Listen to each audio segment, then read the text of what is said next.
अपने कम बजट में space missions किए जाने के लिए मशहूर इसरो आज फिर से एक नया मुकाम हासिल करने की तैयारी कर रहा है। जी हाँ दोस्तों, हम बात कर रहे हैं इसरो के आने वाले मिशन चंद्रयान 3 की, जो चांद की सतह पर जाकर वहाँ छुपे हुए अनसुलझे रहस्यों को सुलझाने में हमारी मदद करेगा।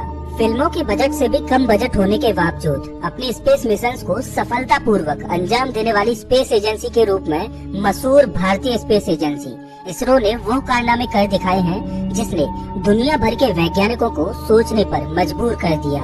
इसरो का मंगलयान मिशन किसको याद नहीं, ये वो मिशन था जिसने दुनिया भर के वैज्ञानिकों की नींद उड़ा दी थी, क्योंकि ये हॉलीवुड की मूवी ग्रेविटी की लागत से भी कम बजट में सफलतापूर्वक अंजाम देने वाला मिशन बना था। और उस वक्त मंगलयान ने विश्व भर में सबसे ज्यादा सुर्खियां बटोरी थी। मंगलयान की सफलता के साथ साथ इसके बजट को लेकर भी वैज्ञानिक और लोग काफी आश्चर्यचकित थे, लेकिन इसरो ने ये कारनामा कर दिखाया जिससे आज इसरो को दुनिया भर में एक नई पहचान मिली है। और एक बार फिर इसरो ऐसा ही आश्चर्यजनक कारनामा करने जा रहा है। चंद्रयान 1 की सफलता और चंद्रयान 2 की आंशिक सफलता के बाद एक बार फिर इसरो अपने कदम चांद पर रखने की तैयारी कर रहा है, या यूं कहें कि बस अब चांद की ओर उड़ान भरने को तैयार है, बस इंतजार है तो सही वक्त का। दोस्तों, आज की इस वीडियो में हम चंद्रयान 3 से जुड़ी कुछ महत्वपूर्ण बातों को जानेंगे और जानेंगे कि कैसे ये मिशन इसरो के लिए बेहद ही महत्वपूर्ण है। नमस्कार दोस्तों, मैं हूँ श्याम तोमर, स्वागत करता हूँ आपका इस वीडियो में। साल था 2008 जब इसरो ने पहली बार मून मिशन लॉन्च किया। ये वो वक्त था जब इसरो के पास बजट की काफी कमी थी, लेकिन फिर भी इसरो ने अपने आत्मविश्वास को कम नहीं होने दिया और भरपूर एनर्जी के साथ अपने पहले मून मिशन को लॉन्च किया, जिसका नाम चंद्रयान 1 रखा गया था। इस मिशन के अंतर्गत इसरो ने एक ऑर्बिटर को चांद पर जासूसी करने भेजा था। अपनी जासूसी के दौरान चंद्रयान 1 ने कुछ ऐसा खोजा जिसने विज्ञान की दुनिया में तहलका मचा दिया। इस ऑर्बिटर ने पहली बार चांद की सतह पर पानी को खोजा था और इसी के साथ चांद पर पानी की खोज का श्रेय भारत को दिया जाता है। बहुत से लोगों ने चांद पर पानी होने की आशंका व्यक्त की थी, लेकिन इसरो के इस जासूस ने चांद पर पानी खोज निकाला। चांद पर पानी की खोज ने चांद को पढ़ने वालों के लिए नए रास्ते खोल दिए। सफलतापूर्वक मिशन ने भारतीय स्पेस एजेंसी इसरो को नई ऊंचाइयां प्रदान करी तथा आने वाले स्पेस मिशंस के नए आयाम खोल दिए। चंद्रयान 1 मिशन के दौरान भेजे गए इस ऑर्बिटर ने 1 साल तक चांद की जासूसी की और 1 साल बाद इसका बखूबी कनेक्शन पूरी तरह से टूट गया। लेकिन कनेक्शन टूटने से पहले इसने चांद को पढ़ने में हमारी उम्मीद से भी कहीं ज्यादा काम किया था और इस मिशन ने भारतीय वैज्ञानिकों को चांद की ओर जाने के लिए दोबारा प्रेरित किया। और इसी क्रम में आगे बढ़ते हुए साल 2019 में भारत ने चंद्रयान 2 मिशन लॉन्च किया। इन दोनों मिशंस का काम चांद के रहस्यों से पर्दा उठाना था, लेकिन इसरो का चंद्रयान 2 मिशन अपने पहले मिशन से काफी अलग था। चंद्रयान 1 मिशन के अंतर्गत चांद पर केवल एक ऑर्बिटर भेजा गया था, लेकिन चंद्रयान 2 मिशन के अंतर्गत चांद पर एक ऑर्बिटर के साथ साथ एक लैंडर और एक रोवर भी भेजा गया था।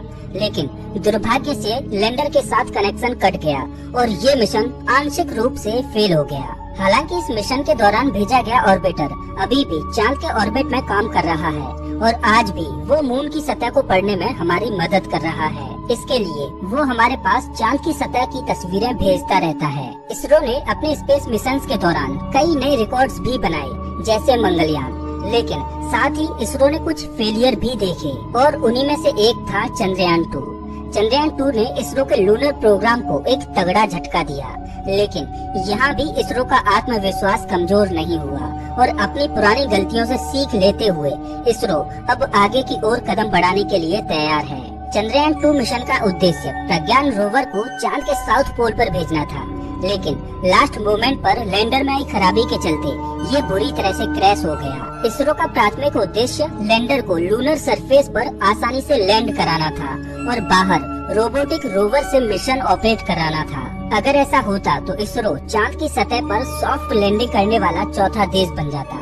इससे पहले अमेरिका, रूस और चीन चांद पर सफलतापूर्वक लैंडिंग करा चुके हैं। चंद्रयान 2 की आंशिक सफलता के बाद इसरो ने एक बार फिर से दुनिया को अपनी काबिलियत प्रदर्शित करने के लिए चंद्रयान 3 मिशन लॉन्च करने की शुरुआत कर दी है। चंद्रयान 3 मिशन के अंतर्गत इसरो अपने लैंडर और रोवर को चांद पर आसानी से पहुंचाने की कोशिश करेगा, लेकिन आपको बता दें कि इस मिशन में चंद्रयान 2 की तरह ऑर्बिटर मौजूद नहीं होगा, लेकिन इसमें एक खास तरह का मॉड्यूल लगाया गया है जो कि कम्युनिकेशन रिले सैटेलाइट के तौर पर काम करेगा, जो कि ऑर्बिटर की तरह कम्युनिकेशन करने में सक्षम है।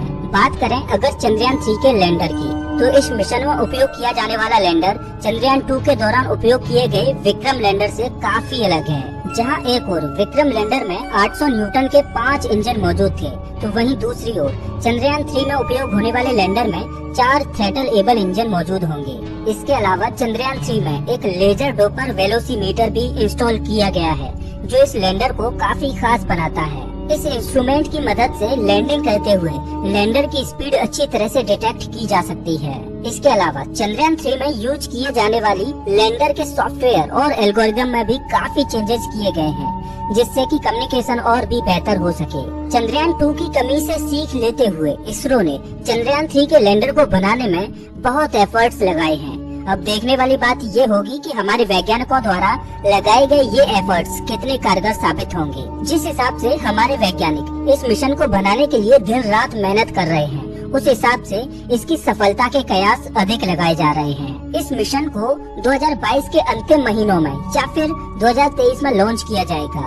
हालांकि सबसे पहले इस मिशन को 2021 में लॉन्च किया जाना था, लेकिन कोरोना वायरस के चलते इस मिशन को आगे के लिए टाल दिया गया। चंद्रयान 3 मिशन का बजट लगभग 900 करोड़ के करीब बताया जा रहा है, जो कि चंद्रयान 2 मिशन के बजट से थोड़ा ही अधिक है।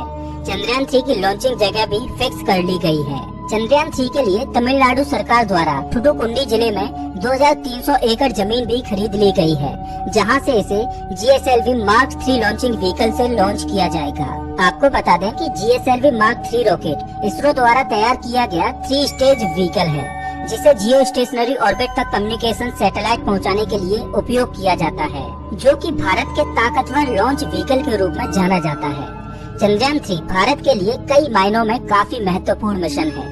चंद्रयान 3 की सफलता भारत के लिए स्पेस मिशंस में नए आयाम खोल सकती है। चलिए अब जानते हैं कि कैसे चंद्रयान 3 की सफलता भारत के लिए नए आयाम खोलेगी। दोस्तों, इसरो और जापान की स्पेस एजेंसी JAXA दोनों साथ मिलकर 2017 से एक मिशन पर काम कर रही हैं, जिसका नाम lunar polar exploration mission LUPEX है, और ये प्रोग्राम साल 2024 या 25 में शुरू किया जाएगा। इस प्रोग्राम का उद्देश्य चांद की पोलर सतह को एक्सप्लोर करना है और साथ ही चांद पर किस तरह से इंसानों को भेजा जा सकता है, इस पर भी काम करना है। इस प्रोजेक्ट में JAXA अपने जापान की ओर से लॉन्चर और रोवर पर काम करेगा, तो वहीं भारत यानी इसरो के द्वारा इस मिशन में एक बेहतरीन लैंडर का कंट्रीब्यूट किया जाएगा। और इसी लिहाज से चंद्रयान 3 मिशन इसरो के लिए बहुत महत्वपूर्ण मिशन है। जैसा कि हम जानते हैं कि चंद्रयान 2 में हुए विक्रम लैंडर के क्रैश लैंडिंग से भारत की काबिलियत पर सवाल खड़े हुए थे, और क्योंकि जापान और भारत मिलकर जो मिशन करने वाले हैं, उसमें भारत की ओर से लैंडर दिया जाने वाला है, जिसमें अभी हमें सफलता नहीं मिली है। चंद्रयान 3 मिशन का मुख्य उद्देश्य चंद्रयान 2 मिशन में हुए फेलियर को सुधारने के साथ साथ इसरो के कम बजट में सफलता पूर्वक मिशन को अंजाम देना तथा अपनी काबिलियत को बरकरार रखना है। अपने आत्मविश्वास को बरकरार रखने के लिए तथा जापान के साथ होने वाले अपने अगले मिशन के लिए चंद्रयान 3 मिशन का सफल होना बहुत जरूरी है। और अगर ये मिशन सफलता पूर्वक चांद पर पहुंच जाता है, तो भारत लूनर सरफेस पर सॉफ्टली लैंड करने वाला विश्व का चौथा देश बन जाएगा। इसके अलावा इसरो इस मिशन के द्वारा चांद पर नई खोज करने के साथ साथ चंद्रमा के रहस्यों को सुलझाने में भी काफी प्रयास करेगा। हम यही उम्मीद करते हैं कि हमारे वैज्ञानिकों का ये प्रयास सफल रहे और भारत स्पेस में अपने कदम बढ़ाता रहे। तो दोस्तों, इस वीडियो में बस इतना ही। वैसे आप हमारा ये वीडियो कौन से शहर से देख रहे हो, हमें कमेंट करके जरूर बताएं। अगर आपको ये वीडियो अच्छा लगा हो तो इसे लाइक करें और ऐसे वीडियोज के लिए चैनल को सब्सक्राइब करें, साथ ही बेल आइकन दबाएं।